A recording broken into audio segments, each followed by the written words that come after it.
You are listening to Ideas Aloud, a podcast series by the Institute for Democracy and Economic Affairs, Ideas Malaysia. For more information about our work, log on to www.ideas.org.my to download our policy papers. Hi everyone, on today's episode of Ideas Aloud, this episode is called Bursting Bubbles, Tulips, Houses and Trendy Beverages. And today I have Dr. Carmelo Ferlito with me, Ideas Senior Fellow.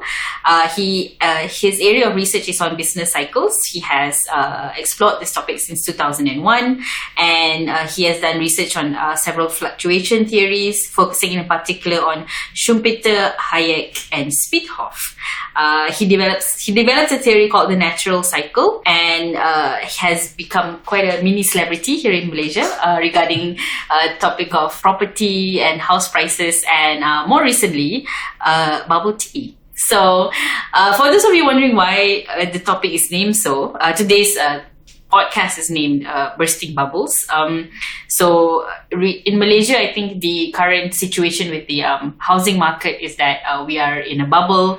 And if you read some of Dr. Carmelo's comments and also the paper that he wrote on the issue, he can share with us some of his opinions on the issue. And also, he was recently interviewed about this recent bubble tea phenomenon, which has infected Malaysian youth. And if you go on Instagram and Facebook, all you can see is pictures of bubble tea.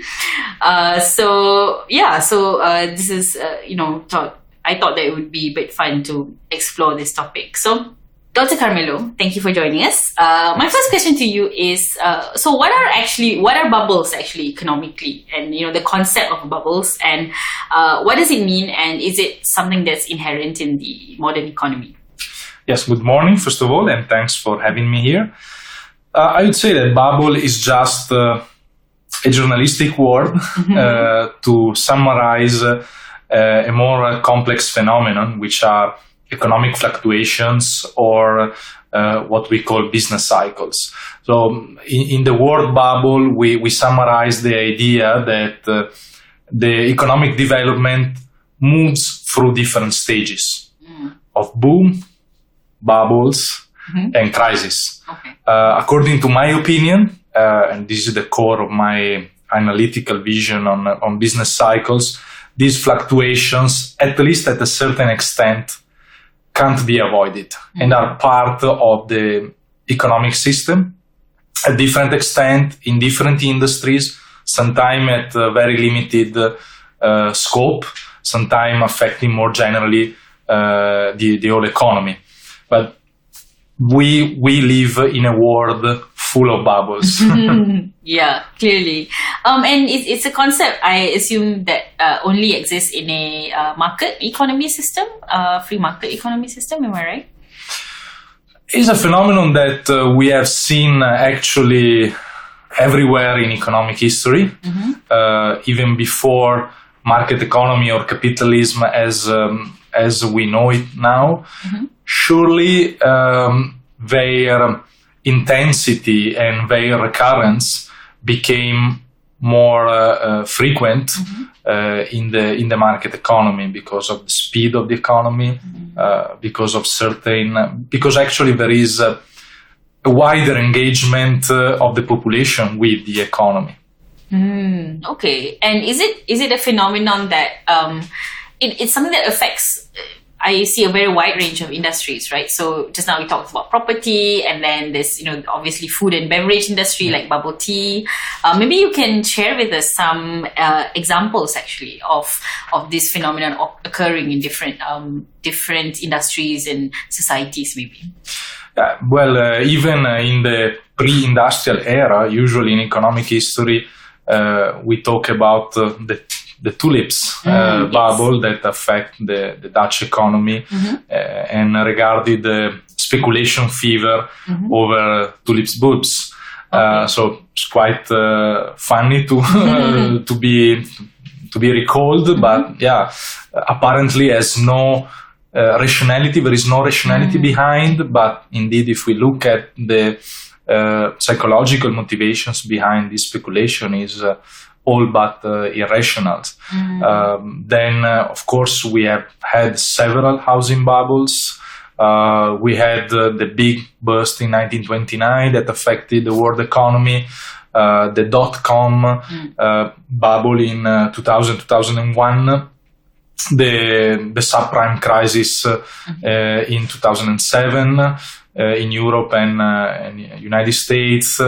But then we can have also smaller scale phenomenon whenever a certain product that is introduced in the economy becomes fashionable, and because of this probably unexpected reaction of the demand side toward the specific product, then new investors come in trying not to be left out, and this is the typical case of the bubble tea. When the bubble tea bubble will burst, probably will have not the consequences that an eventual housing bubble bursting will have on the general economy. However, the psychological and economic dynamic behind that is precisely the same. The mechanism that we find behind is exactly the same. Just now when you talked about the Tulipmania that happened, was it in the Netherlands? In the Netherlands, yes. And you said that there was an irrational sort of reasoning behind it. Maybe you could explain more on what happened and what was this irrational? Well, it looks like irrational. Like honestly, even the bubble tea might look like irrational, but economically speaking, it is not. We have to think, maybe with the risk to get a little bit complicated, what is rationality? As human actors, as economic agents, we are always rational in the sense that whatever we do assuming that the result of our action, the consequences of our action will leave us better off. However, believing that we will be better off and actually being better off is not the same thing, because in the middle there is time flow, and the time flow makes everything possible. So the outcome of a market process is always open-ended. But I argue that we are rational because the decisions we make are consistent with the content of information, the knowledge that we possess in the moment in which we make that choice. We never act to harm ourselves. Okay, in general terms, let's say in normal situations. The problem is that our knowledge, our information is never perfect, and therefore, because of the limits in our knowledge and because of the novelty always brought in by time flow, we make mistakes.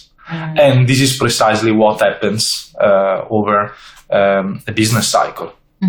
Basically, let's take the example of the bubble tea, but the dynamic of the tulip bulbs was the same. At a certain point, a product gets successful, and the first people investing in a certain product make good returns. Then it's not irrational to try to follow this wave. The problem is that at a certain point it becomes evident in the moment in which the product is no more fashionable that the demand side and the supply side fight in a struggle to get balanced. So at a certain point only a limited number of let's say innovators, there will be survivors. Yes. That depends how long also the wave will last. But the same happened in example with the dot-com. At a certain point it looked that it was enough to open a website to become rich and make money, but that was not the case. Only the first innovators, only the best structured firms remain active in the market. The other had to be clear out.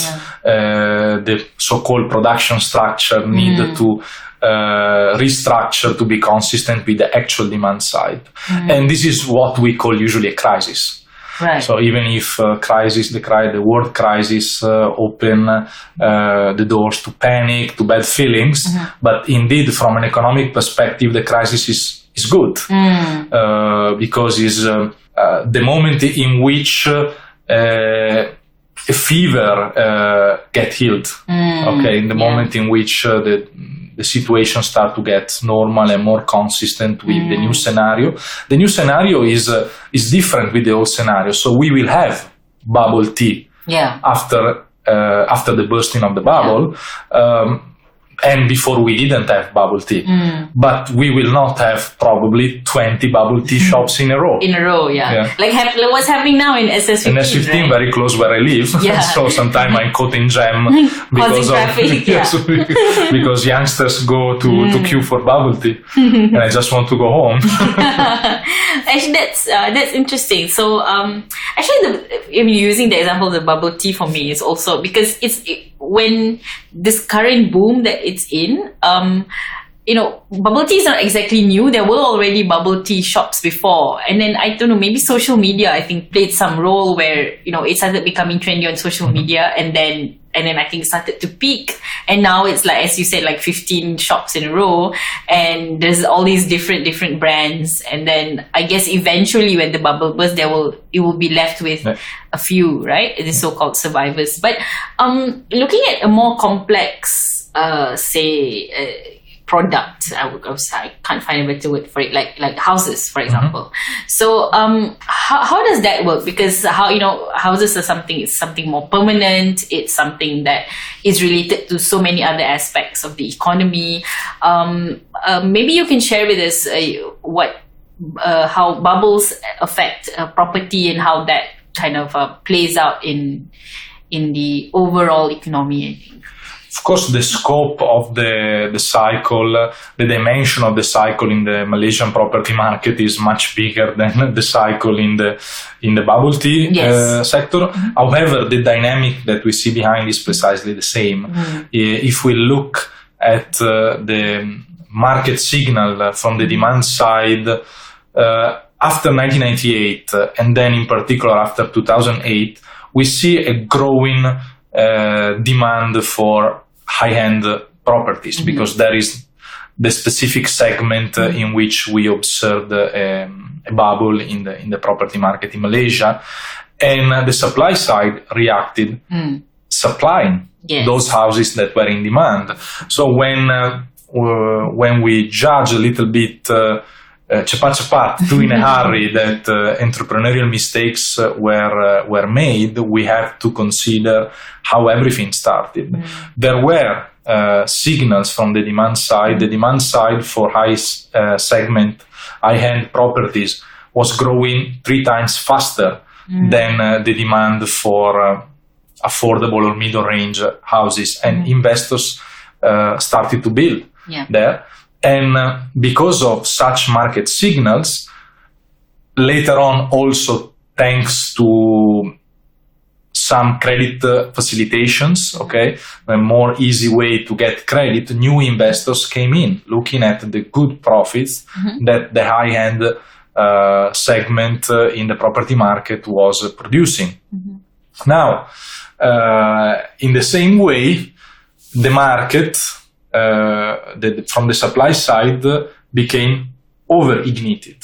So this idea of not wanting being left out generated wrong investment, partially supported also by easy credit, and now we are in the situation in which the quantity of high-end houses is not absorbed by the market. And the number of unsold properties, the cooling down of prices, the very heavily cooling down of prices, because now they are growing no more than 1% a year, is a signal that a readjustment is indeed happening.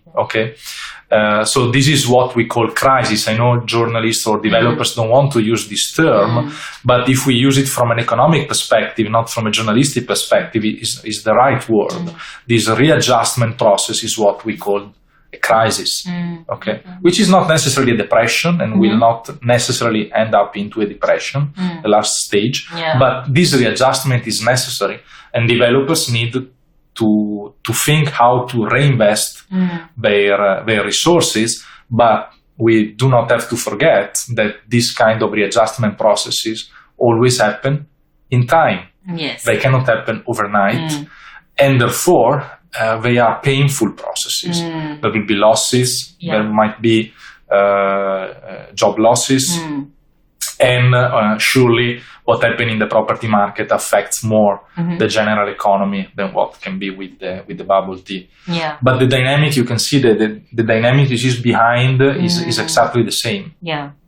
And then, but then that's where government tries to come in, because they want to. So the intention is to prevent this painful process from happening, right? And try to, because you mentioned time, so it will take a long time, and it will not happen overnight. But what do you think about government coming in and saying that, look, we cannot let our people go through this painful process. We cannot let people lose their jobs and, companies going bankrupt. So we need to step in and do something. But then what does that in turn do to this natural cycle, as you said?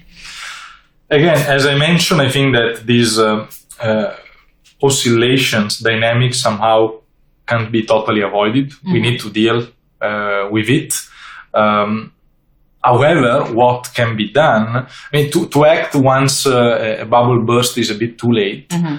We should act in advance. And I believe that, first of all, we need to have a legal framework, an institutional framework that leaves the minimum space for these recurrent processes.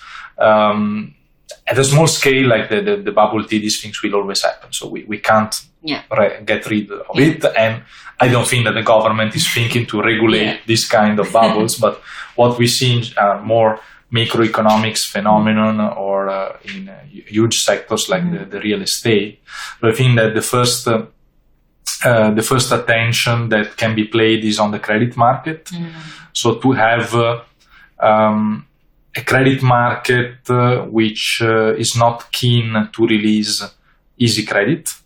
Okay, so to have good and strict down payment rules, good and strict rules in order to allow borrowers and loan applicants to get their application approved.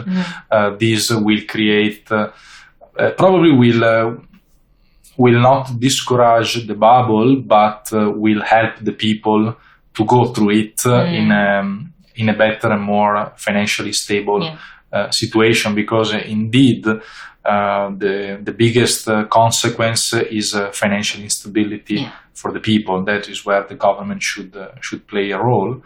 And looking at what happened in Europe 10 years ago, 12 years ago, I would say that probably the best way to address eventually a crisis situation in the property market would be to help the people, the borrowers, rather than saving the banks or saving the developers. It will be a complex scenario, and we can't think that the government should run helping whatever sector is under crisis. We should conceive a better institutional framework to get the cycles as smooth as possible, but knowing that at a certain extent these processes cannot be avoided, will be part of our life. If you look at economic history, they always happened. Not only during the capitalistic economy, but even during the colonial period, during the medieval age. Why is it so prevalent in the real estate market, though? I mean, we look at the subprime crisis that happened in 2007 in America, which then escalated into a global financial crisis, and then we have something similar happening over here as well. Is the property market particularly susceptible to this phenomenon? I think so. I think that the people, of course, when we talk about housing, is a product that attracts more people from the demand side. It's not a niche product. Everybody wants to have a house. We all live with the feeling that we feel more safe if we have our own property. So whenever there is an occasion to push from the demand side, surely housing is an attractive sector. and is a sector where also profit opportunities are there. So we have also quite an easy fever on the supply side, because it's a long-term investment project where you can, let's say, becoming an homeowner. You think that you can become passive in your income earning over time. So it's very attractive, and regarding the generality of people, both from the demand and the supply side. Of course, the construction sector has a big impact on the general economy. So in percentage, in relative terms, is very important for every kind of economy. The employment in this sector is big, so the consequences also on the general economy can be pretty wide. And Vernon Smith and one of his colleagues have studied the phenomenon that after World War II, if I'm not mistaken, 12 out of the 14 recessions that were experienced in the United States were preceded by a housing crisis. So there is a strict correlation between what happened in the housing market and the general economy. Okay. Yeah, I mean, with the, and I like actually what you mentioned about the government's role being having a stricter regulatory framework for credit, giving credit to borrowers, and you see a lot of many of our politicians actually going into the news saying no, actually we have to make it easier for young people to buy houses. For example, we need to encourage these young people to own homes, and which seems contradictory to what you just mentioned, and also seems contradictory to the overall idea that that you only buy something when you can afford it, which is quite a simple notion, but a bit difficult to realize in reality. So, why is it that there is such a strong motivation, I think, on part of many governments around the world that, okay, we need, our people to own homes, and it might be different in some parts of Europe, I think, where renting is a bit more common, but in general, as you mentioned in the, governments tend to say that, and then the situation then favors banks rather than borrowers. But of course, politically speaking, is a selling argument, very popular to say I want the people to become homeowners. So once politicians say like that, you feel flattered and think, yes, it's one of my rights to have a house. Imagine a politician say, no, it's not your right. Of course, it's not a popular popular way to reason. However, common sense says that we should buy what we indeed can afford, and that we can buy a house, which is a long-term investment project, after many years of saving and hard work, if we can. So that is my idea. And look at the unintended consequences. If we agree, as we have argued this morning, that fluctuations are somehow something that we can't avoid over time, so we go through economic cycles. If your personal situation is more unstable, whenever bad moments come, you are badly equipped to face it. If you are overexposed financially, in good moments might not be a problem, but what happens if bad moments come and you lose the job? So I'm looking at the phenomenon in the long term or in the medium term.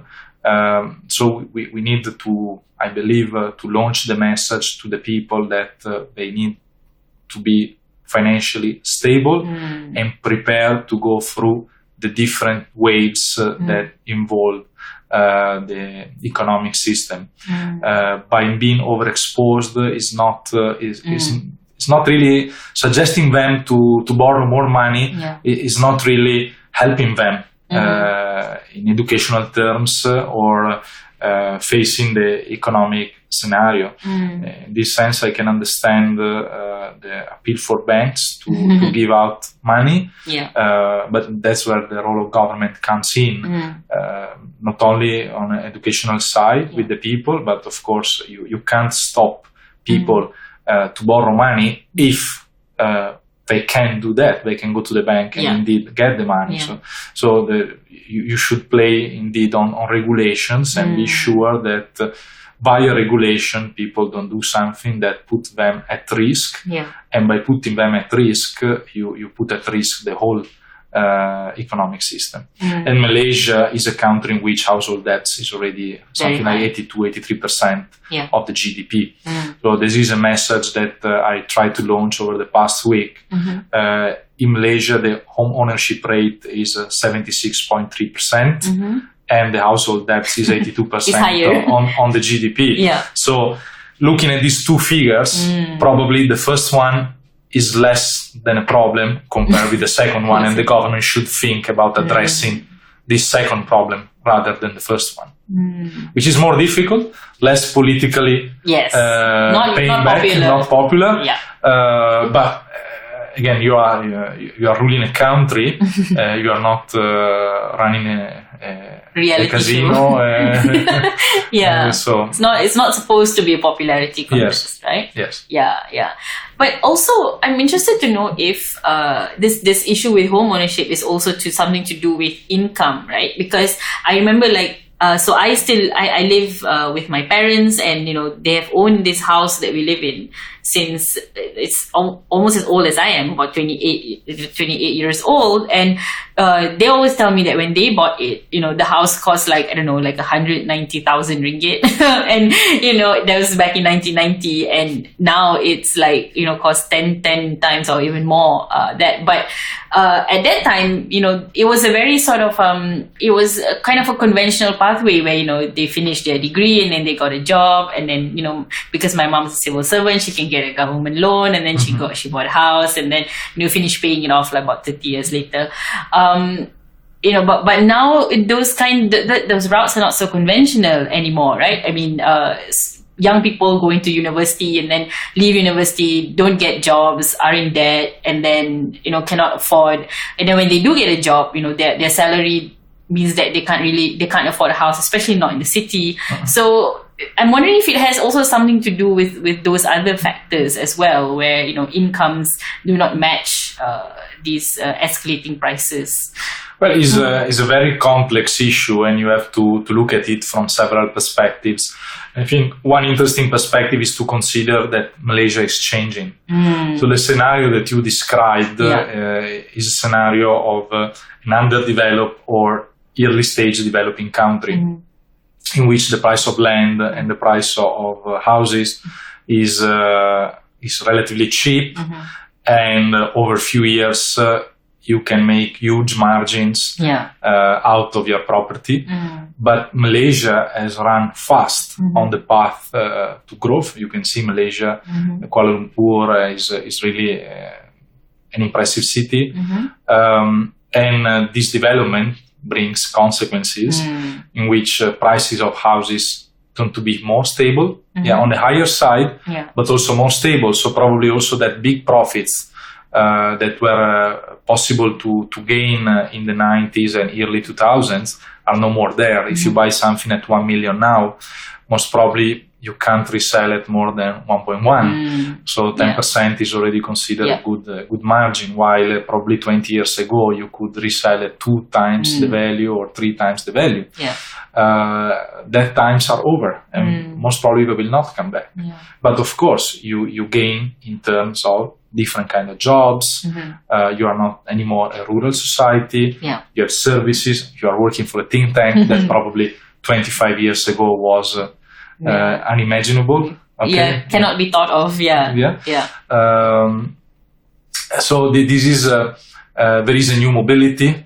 Probably you have access to cheap flights to travel all over the region for and your connectivity, which is something that probably your parents did not have. So society is changing. We have to understand that we are losing access in the short term to certain things, but we are gaining access to other things. And this is also a matter of consumer preferences. I believe that the generation that is coming up now is probably living in the conflict between the urge to buy a house, but also the will of higher mobility to travel around the world, maybe to have the possibility to get a job in Australia or in the US. So, of course, if you have a 30 years loan, you are chained to your kampong forever. About it, right? Yes. Myself, I think when I came to Malaysia 8 years ago, and I was facing the situation, the choice, should I go, should I stay, or should I go, like the famous song. Looking back, I had nothing. I had no loan, I had a bad job, earning no money, no family, nothing. So I was in the ideal conditions to live. If I had, like my sister had at that time, a 25 years loan for a house, probably today I will not be here. Yes.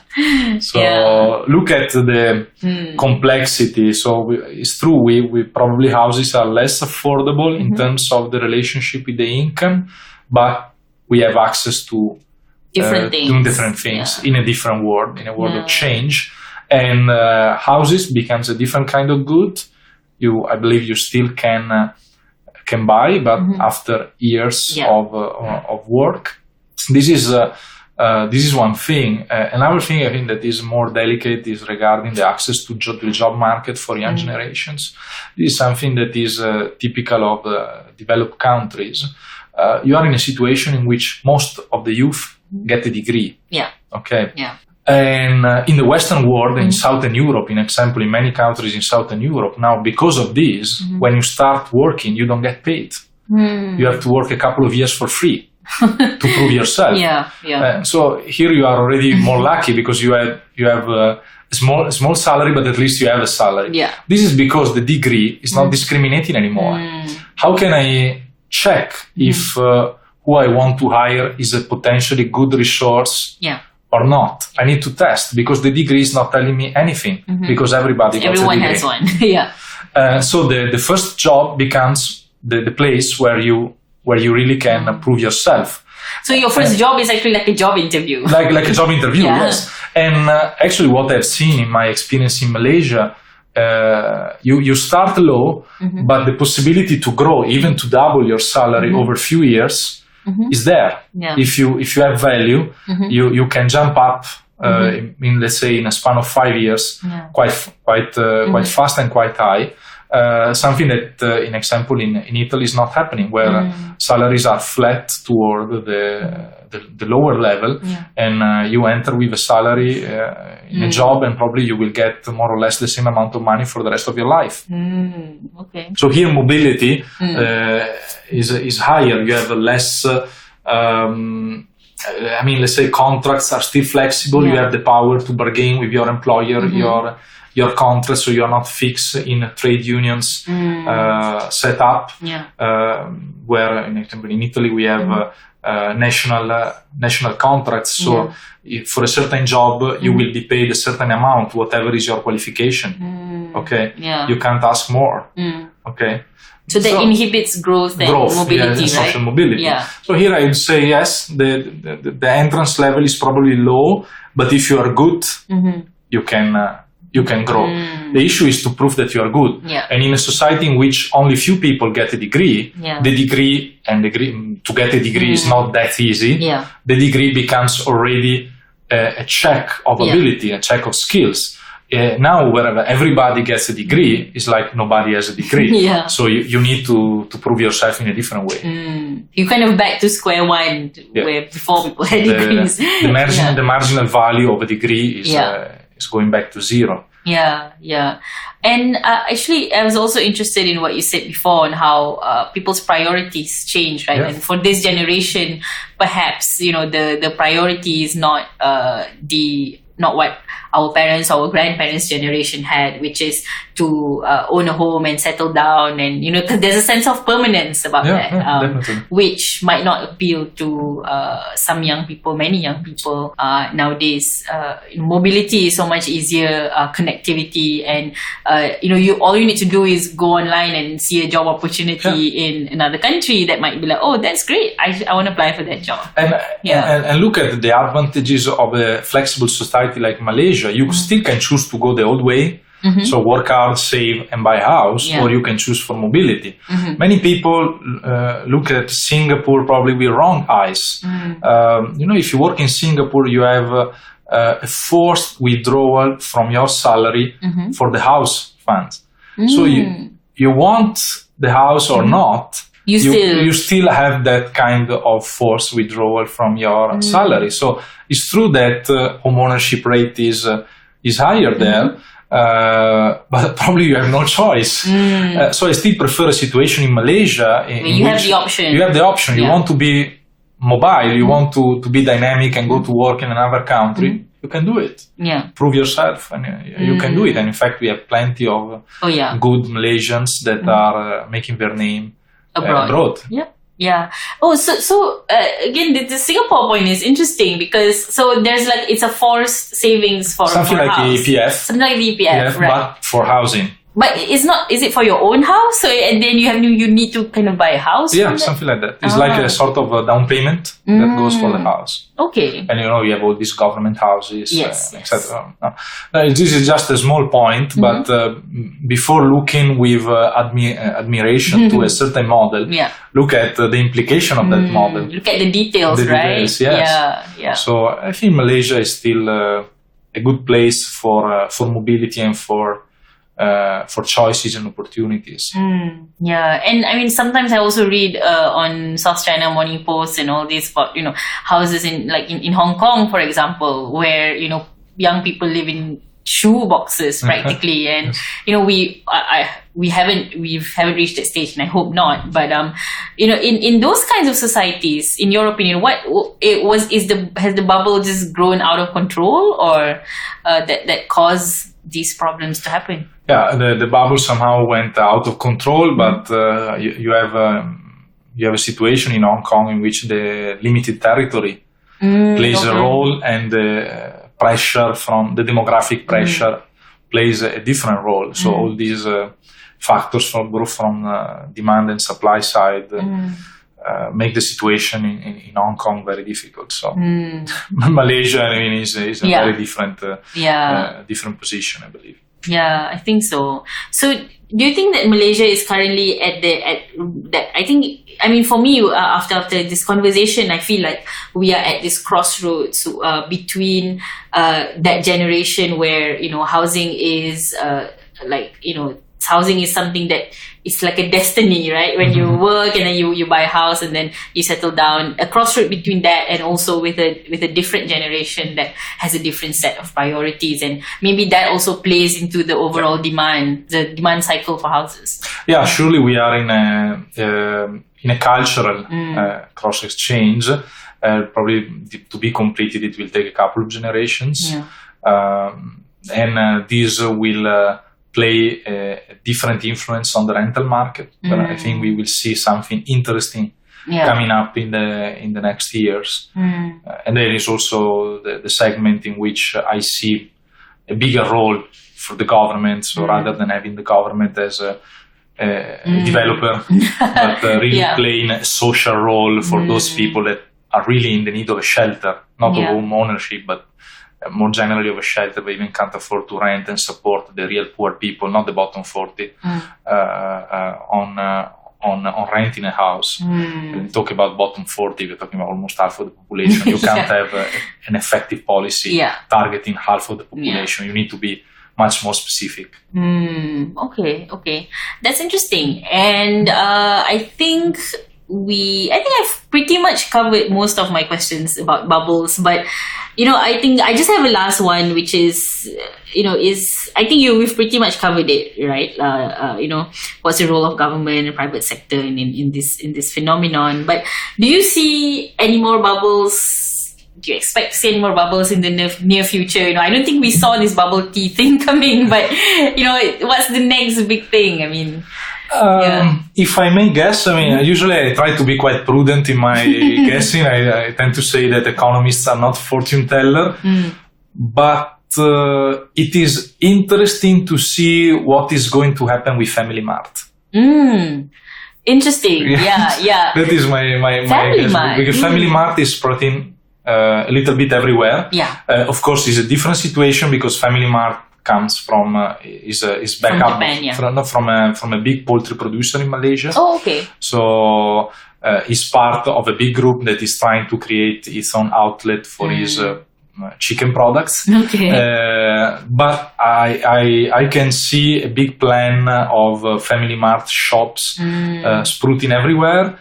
This might be the next phenomenon to keep under That's observation. interesting because I take the LRT to work every day, and in really practically every LRT station now there's a mynews.com, right? Yes. And I noticed that mynews.com is becoming more like Family Mart now. Yes. So they have ice cream, they have coffee, they have the oden, that people can buy and have for lunch. So it didn't used to be like they used to just sell like newspapers and snacks. But I see that they are, they realize that this Family Mart model is very popular, and they're starting to do the same. Yeah. So you will have My News and Family Mart, strictly speaking, 7-Eleven, more or less, all doing the same thing, one next to each other. Yes. Like now we have T-Live, chat time, and all these kind of things next to each other. So this mini market model might be the next bubble. But again, let's see. Let's see. How. You might be a fortune teller after all. Who knows? Let's see. Yeah. Okay. Thank you so much, Dr. Carmelo. I think that was fun. I really enjoyed the discussion. I learned a lot about bubbles and housing market and all this good stuff. So thank you very much for joining us. Thanks to you. Thank you very much.